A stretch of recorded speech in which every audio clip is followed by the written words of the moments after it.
Your lecturer is Dr. Gary K. Wolfe. Dr. Wolfe is a professor of humanities in Roosevelt University's Evelyn T. Stone College of Professional Studies. He began teaching at Roosevelt after earning his Ph.D. from the University of Chicago in 1971.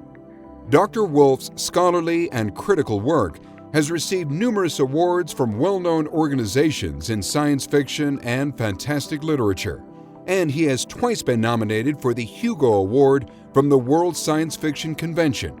He writes 2 monthly review columns, co-hosts a weekly podcast on science fiction, and recently published Evaporating Genres, Essays on Fantastic Literature.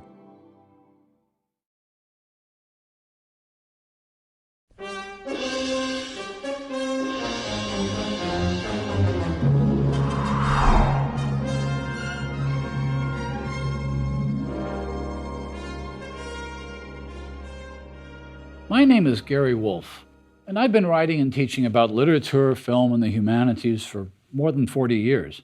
And for most of that time, my focus has been on science fiction, a branch of literature that I fell in love with as a kid, and then, like many people, drifted away from a bit as I finished graduate school and started my teaching career.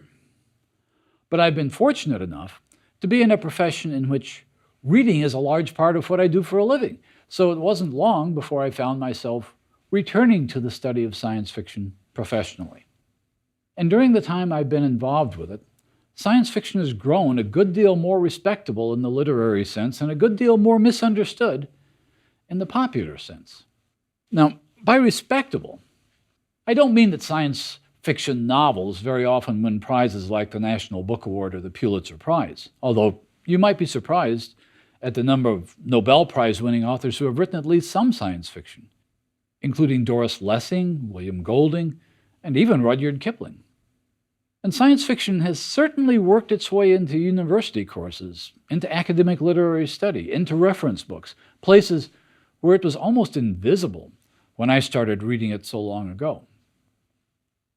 In the past several years, we've even seen respected literary figures like Margaret Atwood or Philip Roth and John Updike try their hands at science fiction with, it must be said, varying degrees of success.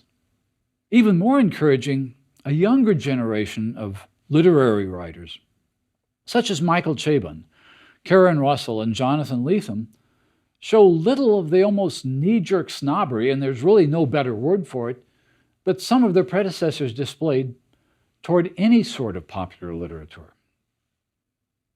But that leads us to the misunderstood part. With some notable exceptions, science fiction has seldom been a widely popular literature. In some ways, science fiction has been more like jazz or contemporary classical music, with a devoted but limited audience of followers, some extremely knowledgeable, but it has only occasionally broken into the bestseller lists in a way that romance novels or horror novels do on a pretty regular basis. Or fantasy novels for that matter, but I'll get to the difference between fantasy and science fiction in a few minutes. It's a different matter entirely when we turn to movies, though. If you look at almost any list of the 50 top grossing movies of all time, chances are that more than half the titles will be science fiction. Avatar, Star Wars, E.T., The Hunger Games, and so forth. And if we were to add fantasy and comic book-based movies, it'd be almost the entire list. To me, this is one of the most interesting paradoxes about science fiction. How can it be so broadly popular in one form and merely a kind of special interest niche in another? That's a question we'll return to more than once in these lectures. But one brief answer is that nearly all those movies had terrific special effects, while the ideas and plots were mostly pretty old-fashioned and simple by the standards of literary science fiction. A rule of thumb, which I just made up once, only half-jokingly, was that Hollywood movies tend to run 3 or 4 decades behind the literature. In the 1930s, we had lots of grand, large-scale pulp space operas involving galactic empires and heroic spacemen. In the 1970s, we got Star Wars. There were a lot of science fiction stories about giant insects in the 1920s, and quite a few movies about exactly the same thing in the 1950s. and so on. There are some rare exceptions, of course. The 1982 film Blade Runner, with its detailed vision of a rainy, overpopulated, multilingual future Los Angeles, actually seems to have influenced the way writers thought about future cities. But for the most part, by the time an idea or a plot makes its way into the movies, science fiction writers and readers have long since moved on. So most of what we'll be discussing in this course is the literary side of science fiction, the novels and stories that have made it what it is today, and what makes for a great science fiction story as opposed to a run-of-the-mill space adventure or monster tale. And to approach that question, we'll need to at least briefly address the question of definitions. Before I start talking about what science fiction is and what it does, I'd like to begin by getting out of the way a few things that it's not. It's not hobbits, it's not magic, it's not angels or demons or zombies or werewolves or sexy teenage vampires or resurrected ancient mummies or ghosts or dragons. Well, okay, it might be about dragons, but not if they're magical dragons. Let me explain. A writer named Michael Swanwick has written a couple of novels about mechanical robot dragons built as war machines, complete with jet engines and afterburners, sort of like super drones, but still they're machines. And one of the best-selling series of dragon novels back in the 1970s and 1980s was by a science fiction writer named Anne McCaffrey, whose dragons were created through genetic engineering and whose stories take place on another planet. They were, she insisted, science fiction dragons. And she was right. Using only speculations from known science, from genetics to aerodynamics to astronomy, she could explain how our dragons came to be, and even how they flew, without resorting to anything supernatural or mythological at all. Why are these dragons from Michael Swanwick and Anne McCaffrey science fiction, when one of the most famous dragons in fiction, J.R.R. Tolkien's Smaug from The Hobbit, is not? Well, for one thing, we don't know how to get to Middle-earth, but we do know, theoretically at least, how to get to other planets. You can stand in King's Cross Station in London all you want looking for platform 9 3/4, but you're not going to get to Harry Potter's Hogwarts. But build a rocket ship, and you can get to the moon or Mars, or even to Pluto or a remote comet. We've done it. And sure, in the case of Mars and that comet, we used robots, but robots are another of science fiction's classic ideas, which we'll explore in greater depth later. So what we might consider as the first requirement of a science fiction story is that it should be possible. Things that we might actually create, places we might actually go, societies that might actually evolve. The great science fiction author Samuel R. Delany, also one of the great critics of the field, simply described realistic fiction as concerning events that could have happened, fantasy as concerning events that could not have happened, and science fiction is concerning events that have not happened, or that have not happened yet, or that might happen. It's a disarmingly simple definition, but it's a pretty useful one. Several years ago, I compiled a list of more than 40 definitions of science fiction given by critics and writers over the years, and by today I could probably double the size of that list. Everything from abstruse literary theory to broadly philosophical statements, to the simplest one of all from the influential writer and editor Damon Knight, who said, "Science fiction is what we point to when we say it." But that, of course, leaves the question of what we're pointing to. For much of its history, as I noted earlier, science fiction was largely disregarded by literary folk. Articles would appear frequently in magazines like Harper's or the Atlantic Monthly, describing it as subliterary pulp work. And to a large extent, they were right, given the pulp magazines they were talking about. As a result, science fiction's advocates often sought to find its origins in classical literature. It's rather like scouring your family tree to find famous or noble ancestors. One early science fiction anthology included excerpts from Plato, from Lucian of Samosata, from Sir Thomas More, Rabelais, Tommaso Campanella, Francis Bacon, Jonathan Swift, and even the astronomer Johannes Kepler, whose 1634 story Somnium was indeed an effort to explain elements of astronomy in the form of a story. And as recently as a few years ago, the British writer Adam Roberts argued that one of the founding events of the modern science fiction was the burning at the stake of the philosopher and mathematician Giordano Bruno in 1600, simply for having argued that the universe was infinite and contained innumerable worlds. The problem I have with these historical excavations is that they're just that, excavations. Once critics and writers had a fairly clear idea of what modern science fiction is, it became a rather exciting prospect to start digging around to find older literature that sort of looked like science fiction, or that depicted events which would later be the stuff of science fiction, like voyages to the moon. Never mind that the Greek-Syrian writer Lucian has his protagonist get to the moon by strapping on a pair of wings, or that he later meets the god Jupiter, or that Cyrano de Bergerac, the real 17th century historical figure, as well as the character in Edmond Rostand's famous play, proposed capturing morning dew in bottles and riding up to the moon as the dew rises. There's precious little evidence that these earlier writers had any influence at all on the writers who created modern science fiction. And if we view science fiction as a tradition of writing in which authors influence other writers, play off each other, and create an ongoing dialogue about the possibilities of science and of the future, then we need to look at somewhat more recent history, a history that evolved after some of the key modern notions of science evolved. To put it more simply, you can't have science fiction in the modern sense until you have science in the modern sense. And that, in turn, is largely a creation of the 17th and 18th centuries.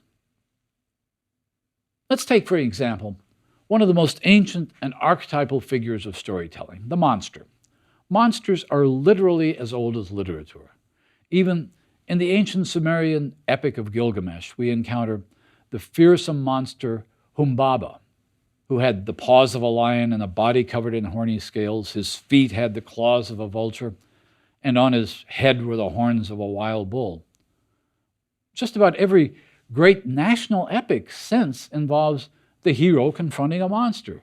Perseus slaying Medusa, St. George killing the dragon, Beowulf defeating Grendel, and then Grendel's mom, and then a dragon. Where all these monsters come from is a little outside our purview here. Some were created by gods, some were believed to be real inhabitants of unexplored regions, but it's fair to say that none were deliberately created by humans. And even when we do encounter a monster made by humans, such as the golem of medieval Jewish legend, it was created through magical means.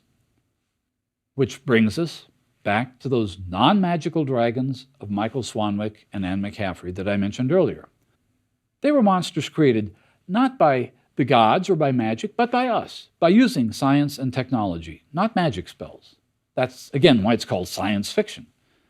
And, in fact, in the opinion of a number of literary historians, that's exactly where modern science fiction begins, with a monster created by science, not magic. In fact, with very possibly the very first literary monster so created. Now, why we would want to create such a monster is another very good question, and one that brings us to another science fiction's grand themes, which we might call the law of unintended consequences. Build a super powerful computerized defense system, and it might just take over the world like in the Terminator movies. Figure out how to clone dinosaurs, and they just might view you as an appetizer, as in another series of movies.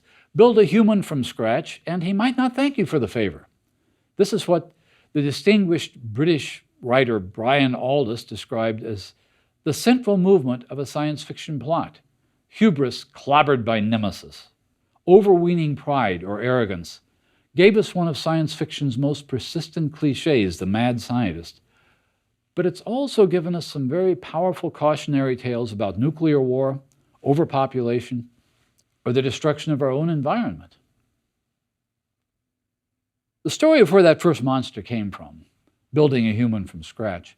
It sounds like a science fiction story itself, and it's worth taking a moment to tell, since it involves what is very probably the first scientific monster and very probably the first story from which we can trace that continuous tradition of science fiction writing that I mentioned earlier. Now, there were a lot of contributing factors, but I like to think that the beginning of science fiction in this sense had something to do with three things: a dead frog, a volcano, and a teenage bride.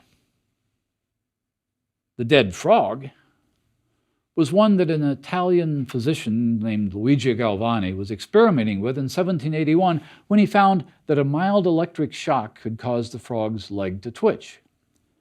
It was just an induced muscle reflex, but it suggested that there might be a connection between electricity and life. That would become a very important idea over the next century or so. The volcano was Mount Tambora in Indonesia, which exploded in 1815 in one of the largest volcanic eruptions in recorded history. It threw up such a huge cloud of ash that it circled the entire world for over a year, actually lowering global temperatures. Back in Europe, this led to so many crop failures and such a cold and rainy climate that 1816 was sometimes called the year without a summer. We see a lot of apocalyptic movies and novels today, and more than a few involving cataclysmic volcano eruptions. But this one was real. And the idea of such a huge natural catastrophe has fascinated science fiction writers ever since.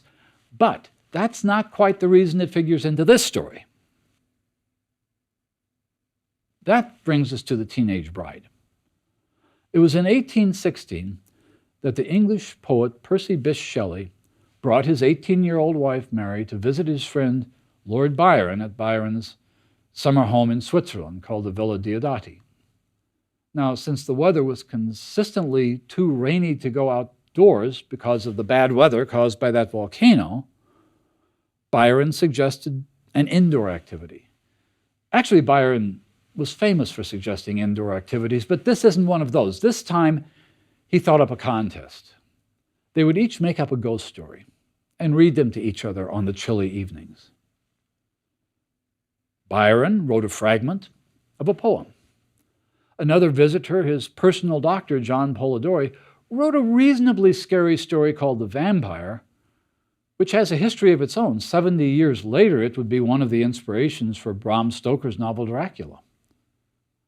The teenage Mary based her story on a nightmare that she'd had the night before, and it was scary enough that the others urged her to turn it into a novel, which she did. The creature in Frankenstein is probably the most famous monster in history. And I think it's neat that the most famous monster in history and the most famous vampire in history may have come about in part because of that same evening storytelling. But Mary's monster was created not by magic or alchemy. Victor Frankenstein was the scientist who rejected those old supernatural ideas, but by the application of electricity in an attempt to reanimate dead tissue. Remember those Galvani experiments on the dead frog? Mary had read about those. And she wondered, not unreasonably for the science of her day, if electricity might be used to actually reanimate dead tissue. She was a pretty sharp teenager and was unusually well educated in the sciences. And very possibly, she invented modern science fiction at the age of 18. At least that's the claim of the British writer Brian W. Aldiss, who, in his History of Science Fiction trillion-year spree, cited Frankenstein as the first work of actual science fiction and Mary Shelley as the mother of the entire genre. Those who've never read Mary Shelley's novel and who come to it with preconceptions from all those movies may be surprised at a number of key elements that are barely touched upon in the films. For one thing, the novel begins with a series of letters from an adventurer named Robert Walton to his sister. Walton, who has undertaken an Arctic journey in hopes of discovering the North Pole, sees himself as something of a scientist. I may there discover the wondrous power which attracts the needle and may regulate 1,000 celestial observations that require only this voyage to render their seeming eccentricities consistent forever. Already we have evidence of the role scientific rationalism is going to play in this novel. Walton hopes to discover the source of the Earth's magnetism and to clarify some astronomical observations. But instead, after his ship is trapped in the ice, he sees a dog sled off in the distance, driven by some huge creature. And the next morning, another sled, with only one dog remaining alive, bearing the emaciated Victor Frankenstein. The story that Victor tells to Walton makes up the more familiar part of the novel. But even then, it's not until we get to chapter 5 that Victor brings his famous creation to life. These early chapters, in which Victor describes his family history in his early life, his childhood meetings with his lifelong love Elizabeth and his close friend Henry Clerval, and his student days, are crucial to the claim that Frankenstein might be regarded as the first work of modern science fiction. Elizabeth and Henry will play crucial roles in the melodrama that follows, but it's Victor's education I want to talk about for a moment now. As a teenager, Victor became enamored of what was then called natural philosophy, and in particular with the work of the 16th century German alchemist Cornelius Agrippa. But when Victor's father sees this, he says, Cornelius Agrippa, my dear Victor, do not waste your time on this. It is sad trash. Victor later wishes he had instead taken the time to explain to him that the principles of Agrippa had been entirely exploded and that a modern system of science had been introduced which possessed much greater powers than the ancient because the latter were chimerical while those of the former were real and practical. So, after learning about electricity and galvanism, Victor says, I at once gave up my former occupations, set down natural history and all its progeny as a deformed and abortive creation, and entertained the greatest disdain for a would-be science which could never even step within the threshold of real knowledge. In this mood of mind, I betook myself to the mathematics and the branches of study appertaining to that science as being built upon secure foundations and so worthy of my consideration. That's important. That's Victor's rejection of alchemy and what he calls natural philosophy in favor of modern science. That's a key moment in his education, and I would argue a key moment in the history of science fiction. Now, we need to understand that natural philosophy was something of a catch-all term referring to those branches of philosophy that considered the natural world, but not always in terms of experimental results in the manner of modern scientific methods. Instead, patterns of quasi-scientific or pseudo-scientific thought that had built up over centuries became a kind of dogma, sometimes resulting in beliefs that by today's standards seem supernatural. And Victor abandons all this, all suggestion of supernaturalism, in the creation of his creature. And so does Mary Shelley. Not that the creature isn't described in the horror story language that was already familiar to readers from the Gothic novels that preceded Frankenstein. Who shall conceive the horrors of my secret toil as I dabbled among the unhallowed damps of the grave? Asks Victor. And when the creature himself is brought to life, he's described as the demoniacal corpse to which I had so miserably given life. A mummy, again endued with animation, could not be so hideous as that wretch, says Victor, perhaps inadvertently anticipating another horror movie trend of a century later. And rejected by his creator, the creature flees. The monster's ugly, all right. But the next surprise for the first-time readers of this novel is that he's far from inarticulate. For several chapters in the middle of the novel, the creature meets with Victor and tells him of his own experiences, learning that fire can be a source of warmth and also a source of injury, for example, and learning language by eavesdropping on a poor family, the de Lacys. Eventually, the creature even learns to read and write, and one of the first books he reads is John Milton's Paradise Lost, which he takes as a true history, since he hasn't mastered the distinction between imagination and reality. The creature's hunger for learning makes for an interesting contrast with Victor's own education, not to mention Victor's various failures as a father or a teacher of his creation. I mean, having achieved his scientific breakthrough, Victor simply abandons it and all responsibility for it. But when the creature demands that Victor create a companion, not an unreasonable request for a creature which has already learned that he's fated to be an outcast from society, like Milton's Satan, Victor at first agrees, but then later reneges on his promise. In the novel, at least in the novel, it's not hard to understand why the creature becomes vengeful. More important, it's not hard to understand how Shelley, at the astonishingly young age of 18, was not only inventing one of the archetypal monsters of science fiction, but one of its central concerns as well, that a scientific education divorced from moral education, and that the abandonment of responsibility for one's creations or achievements could lead to disaster. Of course, it wasn't long before Frankenstein's creature got entirely out of Mary Shelley's hands. By the time she returned to England a few years later, her novel was already a hit stage play, focusing on the horror story and almost entirely overlooking the science.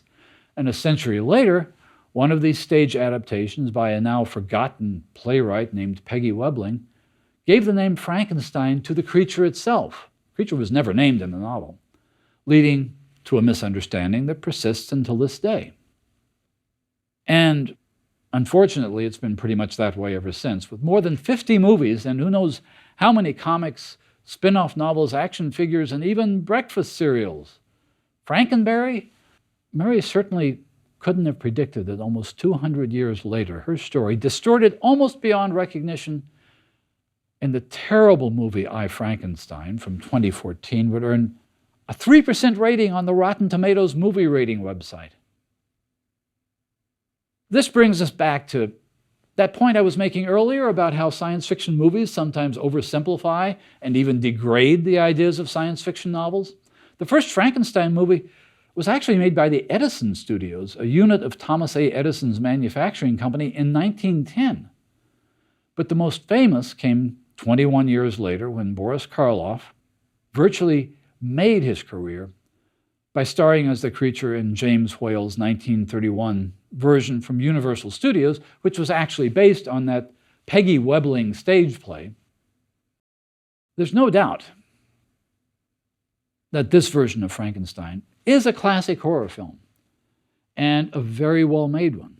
But almost no one, either now or in the 1930s, viewed it as a science fiction film, despite all that elaborate apparatus in Dr. Frankenstein's laboratory.